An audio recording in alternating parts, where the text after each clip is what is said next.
Well, hello, welcome again to reading through Aeschylus's Prometheus Bound, and the various characters have left the stage at this point, leaving the crucified Prometheus still remaining on stage. He's been silent throughout all of the previous lines, and after others have left the stage, I presume there would have been a silence, a pregnant pause, and then Prometheus finally speaks.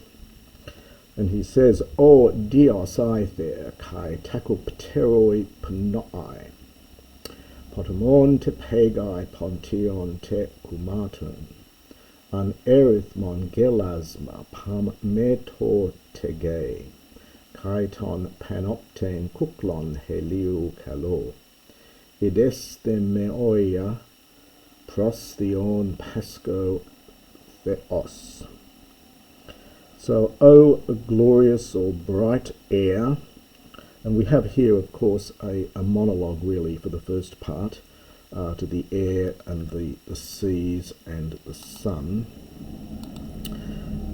So, O glorious air and breezes with their swift wings, so swift-winged breezes, the streams of rivers, and understand the streams also of the sea waves, the unarithmon gelasma, literally the countless laughter, and that goes with the previous section, so it's the countless laughter of the sea waves. So we get a metaphor here for the seas. The sound of the waves breaking is like an uncountable laughter. Pam metor, it's pan, and then we're going to get a change of the nasal nu into a mu, and earth, all mother, so mother of all. Kai ton panoptein kuklon heliu kalo, and so I call upon all of these, and I call upon the all-seeing circle of the sun. The sun is often described in Greek poetry as a god who sees everything. Ideste me, behold me. I, a god, pasco, I suffer such things at the hands of the gods. So you can turn it around and do it more literally, and so behold me, such things I, a god, suffer at the hands of the gods. Dirktheth, now we change to a different meter, so these lines now from 93 to 100 are in anapistic meter. The very first one is full of spondies with these long dirk, there, hoi, ice, I, kai, I, sin.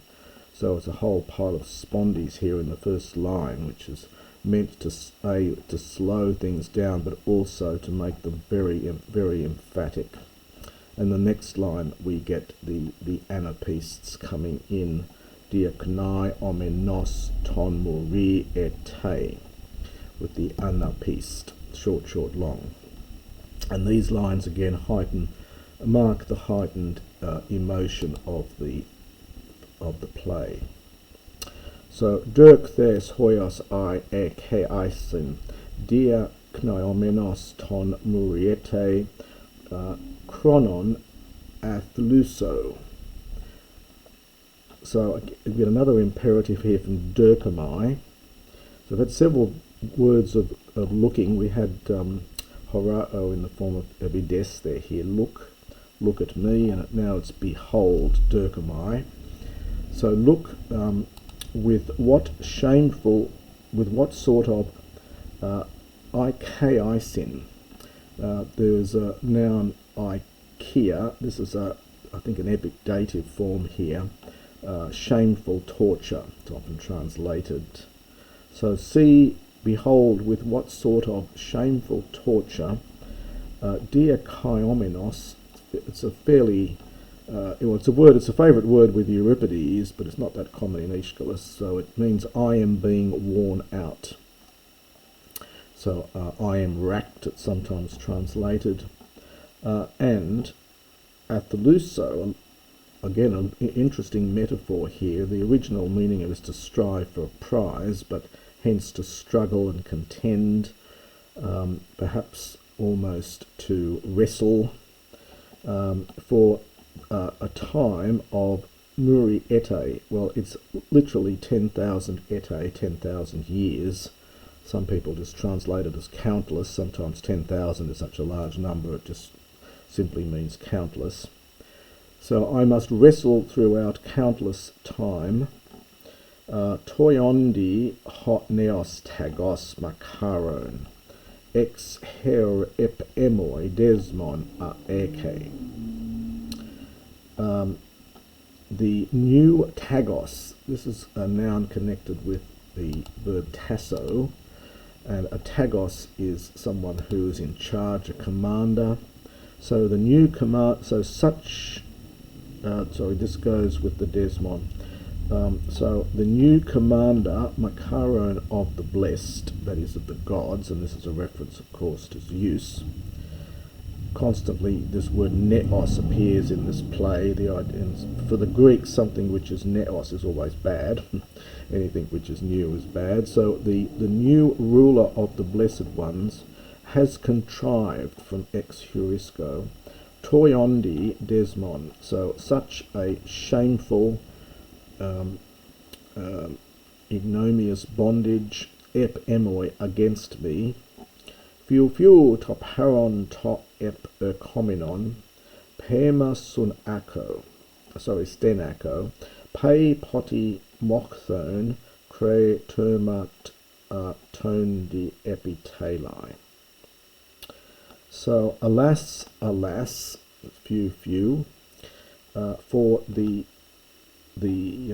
so I groan, I lament, or I groan, I cry, I weep for my pema, my suffering, my misery. And then this is a neuter noun, we get top haron, that the misery which is present and the misery which is about to come, which is coming. Pei poti mokthon.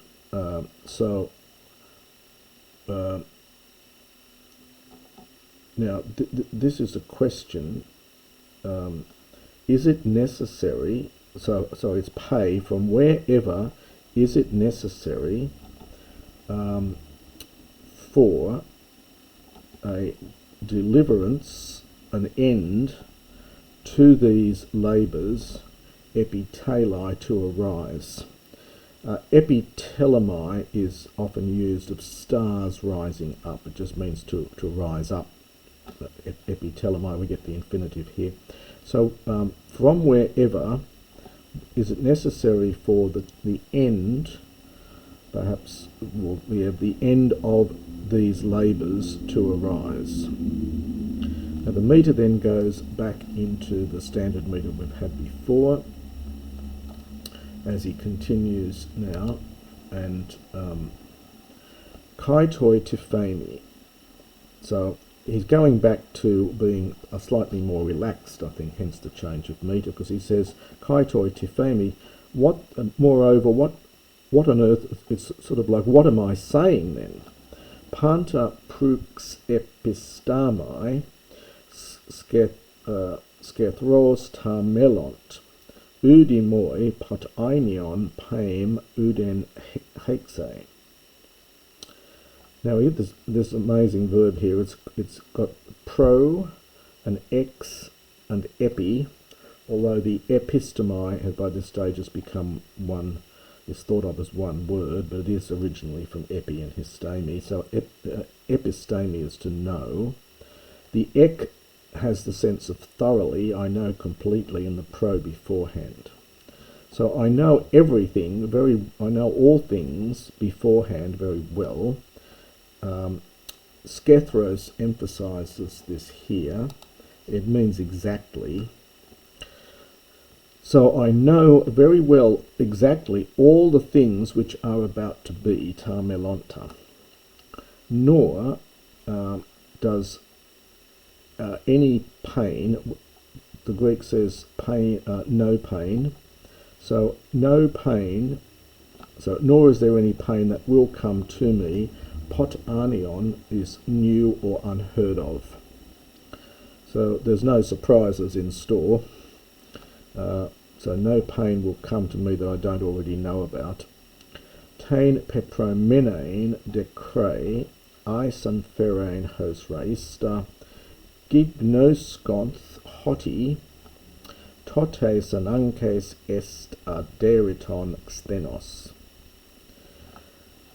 This is a perfect participle here, but the actual verb that it comes from only occurs in this perfect form. So it means fated. Or allotted probably might be easier here, because we've got eison here for fate.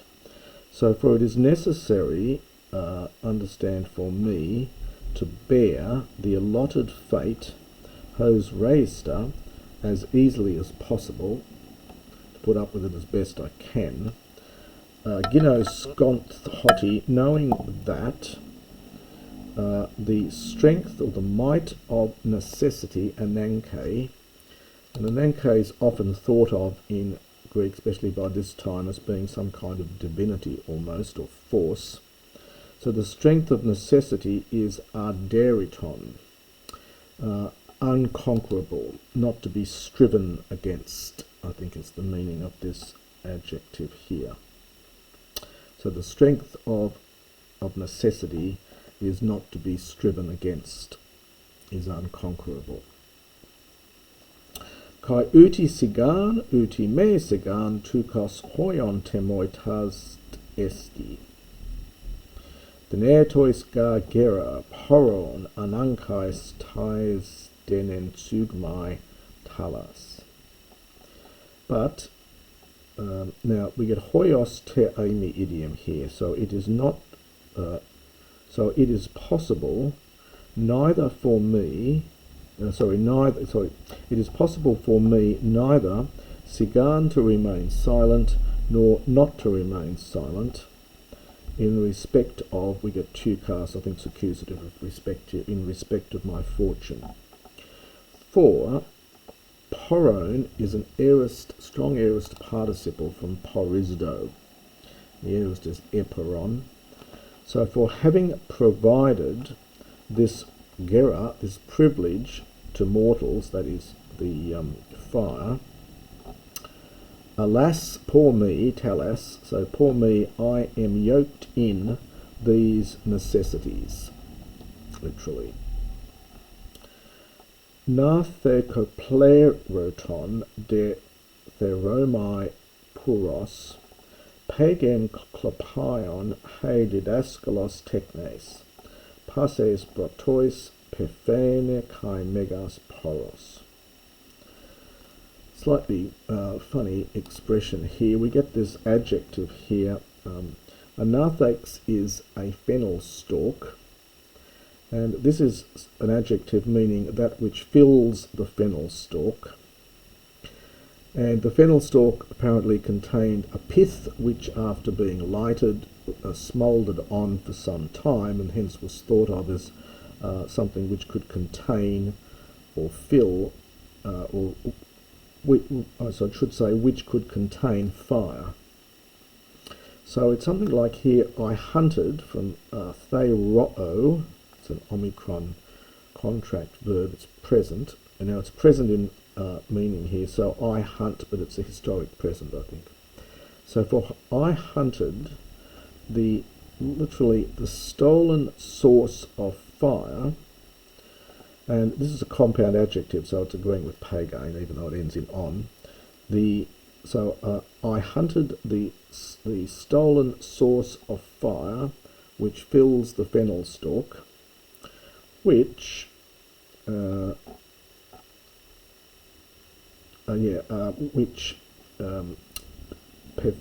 pephane from phino, perfect here. So literally, which appeared as a teacher to mortals of every craft, and as a megas poros. So we get that por root which we had in the verb up here, poron, this is the noun, and as a great resource. there's of course the famous, or not perhaps not so famous, but less well-known work of Xenophon, The Ways and Means, the poroi. From that same noun, toi ondi poinas amplakematon tino, and I'll hold it there, it goes to the next page. So I am paying the penalty, it's plural, penalties, for such sins, for such misdemeanors. The noun here is amplakema, third declension neuter. So I'm paying the penalties for such misdemeanors, such sins. Hupaithriais desmois pepasselumenos. So Aithrios, I in the open air. So I am in the open air, and I am pepasselumenos. This is a perfect participle. I've had that passeluo before in this work. Crucified or pinned down by these bonds. And I'm hupaithrios, I'm out in the open air. Now we suddenly get what's happening on stage here is not totally clear. Again, I leave you to look at the commentaries on all this. There may have been some kind of sound generated from backstage which would have made the audience suddenly jump. Perhaps drums of some sort or some kind of noise that's meant to indicate the flight of birds as the chorus suddenly descend upon the stage. And we have this a, which is extra metrum. It's outside of the normal meter, and this is going to introduce the chorus here. Oh, I should have commented too that in this previous line we get a 3-word line here which closes off the address. These are quite rare. When you get 3-word lines in tragedy, it's meant to be very, very emphatic. So he finishes off that, and then suddenly he calls out outside of the meter. Ia. And we're also going to get a little bit of Doricisms here. So it's tis ako, tis odma, pros epta me aphanges. So acho for echo, get our word echo from that, of course. So what is this sound? And similarly we've got here pros epta. This is from pros petamai, so it's a Homeric form really, from pros petamai. So what is this cry? Literally, what is this smell or scent? So what smell or scent without a voice flies towards me? Theosutos ebroteos e kekramene termonion hicet epipagon. There was a verb suo with an epsilon, meaning to rush and or hasten or to be sent. So theosutos means sent by the gods. Or, so is it sent by the gods, or is it mortal? Or kekramene, is it a mixture of the two? From Keranumi, is it a mixture of the two, that it comes to this rock termonion at the end, well, at the end of the earth, termonion at the edge, at the end of the world, the end of the earth. Ponon emon theoros, a today thelone. Is it a now a theoros is an observer, someone who sees, connected with theoreo. Is it an observer of my troubles, or in fact wishing what thing? Or what, yes, wishing what? What does it wish? What does it want? Horati des motane me dus potman theon. I think that's imperative again here. Behold me, a captive, a desmotes, which of course is the name of the play. It's Prometheus Desmotes. Behold me, a captive, me who am an ill-fated god. Ton dios ekthron, ton paisi theois di apekthaias esthlonth hoposoi, ten dios aulen es oik musin, dia ten lian philote tibraton. An enemy, the enemy of Zeus, the one having come, literally, through hatred to all the gods. So it's literally the one having come through hatred, so the one who is hated by all the gods. Hoposoi, referring back to the gods, as many as Ace oikneusin. This is from oikneo. Ace oikneo, another form of oikomai, those who enter into the courtyard, or the court, I should say, of Zeus.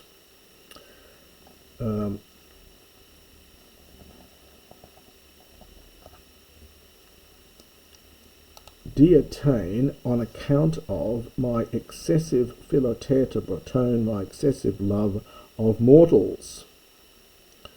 Few tipot auk kin athisma cluo pelas oionon, aether de la phrais pterogon ripbais huposurisde, tan moi phoberon top proserpon.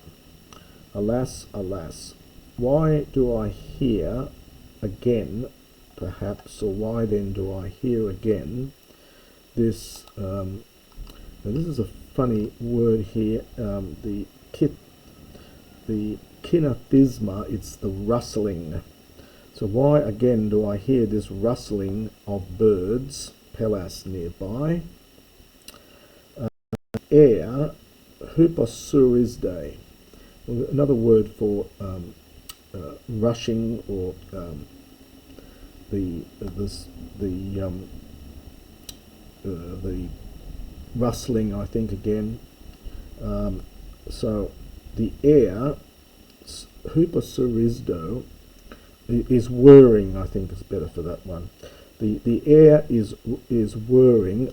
Surisdo is actually to sweep. So to sweep out from under, and I think whir perhaps might be, WHIR might be the right rendering here.